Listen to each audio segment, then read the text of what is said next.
A stock that's giving 10.13% dividend yield based on today's price? Hey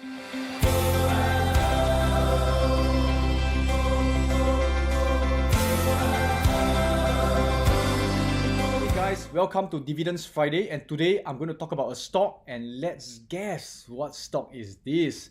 And before I continue, remember to subscribe to our channel. Thank you. We have hit the 4,000 subscriber mark. And please click on the notification button so that you get all the updates on Dividends Friday and all other interesting videos. So right now, I'm at Desaru Coast Adventure Water Park. If you do not know where is it, it is about a 2 hours drive from Singapore right into JB. Because it's school holidays, I'm bringing my kids right here. And one interesting thing is this, as I drive in, this is one important sign. For Singapore cars, please make sure you top out your petrol tank to 3/4 at least, otherwise you'll get a fine. Now, why is that so? Because the petrol prices has differences in Singapore versus when it is in Malaysia due to currency exchange. And the topic that I'm talking about today is in terms of petrol. So this is the company that I'm talking about. It's called Sinopec. It is a China company, 中国石化. It is in the long form, let me show you. It is called China Petroleum and Chemical Corp. Now, this is a very interesting company for a few reasons, because in some of the other videos previously, some of the audience is asking me, can I talk about stocks that will reduce tax implications? Because if you're buying US stocks and they give you dividends, you will be taxed like 30%, or rather there will be withholding tax of 30%. You can see from this company, the revenue is increasing steadily over the years. And it's come to a certain stagnant portion, but let me share with you, I think there's certain growth potential. And what is this company about? Let's go through some very key points. Now, there's a chunk of words here. Let me just highlight some of the important portion. Sinopec is one of the world's largest oil company. There are quite a number of them that's very large. And Sinopec is one of the largest in China. Sinopec, PetroChina, and also this company called CNOOC. Okay. Now, it is listed on the Hong Kong, London, and New York Exchange. Why is this interesting? Because depending on where you are right now, there are audiences all over the world. You may want to choose to buy stocks from different exchanges that has different tax implications. So, for example, you can buy directly from the Hong Kong Stock Exchange, and there will be less tax implications as compared if you buy from the New York Stock Exchange. If you are staying in Singapore, there is. Okay, and this particular company has 30,000 stations across China, and it is accounting for 60 to 70% of China's crude oil imports. Why is this important to us again? Now, as China continues to grow, crude oil or gasoline or petrol or gas, these are good indicators, or rather, as a company grows or the country grows, they will need more and more of this energy. So if you believe the growth of China, this may be a company that we can look at. So right now, the company is focusing on shale gas development in China. Now, when I look at this statement, right, I do not really understand what shale gas. I hope I'm pronouncing correctly, like weir gas, here gas, shale gas, correct? So I went to did a search on what shale gas development.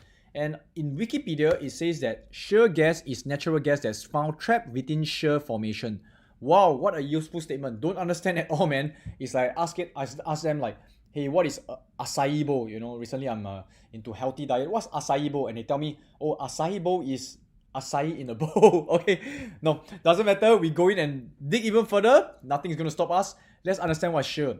Okay, now with some visual, shale is like a rock. Okay, it's like a clastic sedimentary rock. Okay, I realize there's more and more words that I don't understand, but basically these are gas that can be extracted from rocks as they drill into oil gases. I'm not an expert in this, but I roughly get the idea.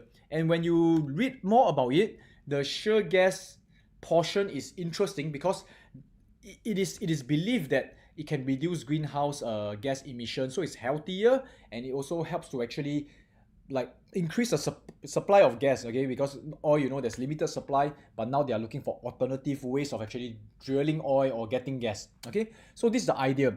And we coming back to the company that we're looking at. So Sinopec, it is a Chinese company, and you can see that the estimated recoverable shale gas is the largest in China. What this means is there's a lot of potential when you're an oil and gas company in China involved in the shale gas industry. However, one thing to note, the latest report is from 2013. I couldn't find the latest like 2018 or 2019 report. But based on this, it is an estimate as well. However, the potential is there. You can see. So the reason why I'm looking at this particular company, there is potential to grow as well from this shale gas development and also the growth of China. Now, one thing that's most interesting to me, why I'm interested in this company, is because of the valuation. Let me take a look, or let me just show you based on the competition. You can see Petro China is here, BP, Exxon. Let me just show you the price to book ratio based on all the oil and gas company. Right now, this company is below book value 0.96. Actually, a few days ago when I was looking at it, it was 0.8 something. Unfortunately, it's Dividends Friday, so I'm doing this on a Friday. Doesn't matter. For the long run, I believe it's still a very good buy. Okay, I shouldn't say that. I believe it's still undervalued. Okay, I shouldn't say that you should buy or it's a good buy. Now, the next portion, price to earnings ratio, PE of below 10 as compared to the rest. Later, I'll show something about this PE or earnings, because this earnings, there was a sudden jump this year. So is it sustainable? Is it something that's accurate? We have to take into account a margin of safety. However, based on just pure valuation wise, it is considered cheaper than its peers. The most attractive portion, drum roll. Okay, I already clicked on the animation, but doesn't matter. The dividend yield right now is about 10.13%. This is ridiculous. So the question is this: is it sustainable? Can it continue to give us this kind of dividends so that our money works at 10.13%? I mean, how often can you find a stock that's giving you 10.13%? So let's take a look at this. We can see that the earnings per share for China Petroleum and Chemical, look through here, the EPS, it fluctuates quite a bit. It's a cyclical kind of a company. Interestingly, not that much in my opinion, because you take a look at the income, you take a look at the revenue, it goes up and down, but they are still making money overall. Now let's look at the dividends. They have been paying dividends consistently, only some drops in certain years. So now let's take a look at this current dividends. It's 0.56 Chinese yen, okay? Now, my question is this: what's the worst case scenario? Maybe it drops by half. Even if it drops by half, it becomes like back to like last year 0.28 or something like that. It is still 5%. So when there's a huge margin of safety, when the dividend yield is at 10%, in my opinion, it is quite sustainable. It may not sustain at 10% rate, but what is the worst case scenario? It's better than buying a 5% company and not sure. I mean, equally, no company is guaranteed, correct? So this company, it gives us a margin of safety. And the payout ratio, pretty much quite consistent. Recently, it fluctuates to a bit high. But generally speaking, again, I think it is relatively sustainable. I've checked the debt ratio and quite a number of the other portions. It is still okay. Let me share with you the thing that's concerning me, okay? The thing that concerns me about this company, the biggest risk is this. It is the net margin. You realize I've been talking quite a lot about net margin recently, and net margin is so important. And you can see that the net margin is hovering around 2% to 4%, or it goes down even to 1.6%. This is the biggest concern I have regarding this company. Okay, because let me show you this. If we compare to the other competitors, this is the company we're looking at, Sinopec, or China Petroleum and Chemical Corp. Oh, by the way, I also did a research. I'm trying to find out whether it's owned by the Chinese government, and apparently it is not. In fact, Petro China, it is state-owned, but not this company. Does it really matter? Well, typically I feel that it's safer if it's like owned by the big boys, correct? However, let's take a look at this. This is Sinopec. You can see the margin is over here. Let's look at the biggest oil and gas company in the world, Exxon. It is actually 6 to 7%. It is double that of China Petroleum. Now, the issue is this. Of course, you can look at it in a few ways. The first way is, well, there's potential for them to increase their margin, become more efficient, and therefore become more profitable. But this is hope. Their historical records is not so good in the sense in terms of efficiency. One main reason, as I read up, is because their petrol prices is very highly regulated by the Chinese government. So this is one big issue. So understand that this is one huge risk, okay? And of course, the other one is I think I mentioned that it's cyclical company. Now let's look at Petro China, their nearest competitor in China. And Petro China, you can see their margin goes up to even 10%, but slowly drops to even 2%. So it's not so easy in the oil and gas sector in China. But I think when you compare Petro China to China Petroleum, the Sinopec, okay, China Petroleum seems to be more consistent in terms of their efficiency. PetroChina fluctuates a lot, okay, a lot. And PetroChina is more involved in the upstream, meaning to say they're going to dig for oil.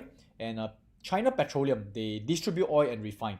Now, the last company we look at is Sino. This is a very interesting company that I've been looking at for many years and very much more efficient. They also are in terms of the whole entire exploration to distribution. So this will be like, I would say, the most efficient company of all of them. However, in terms of valuation, SNP, okay, which is the ticker symbol SNP if it's in China.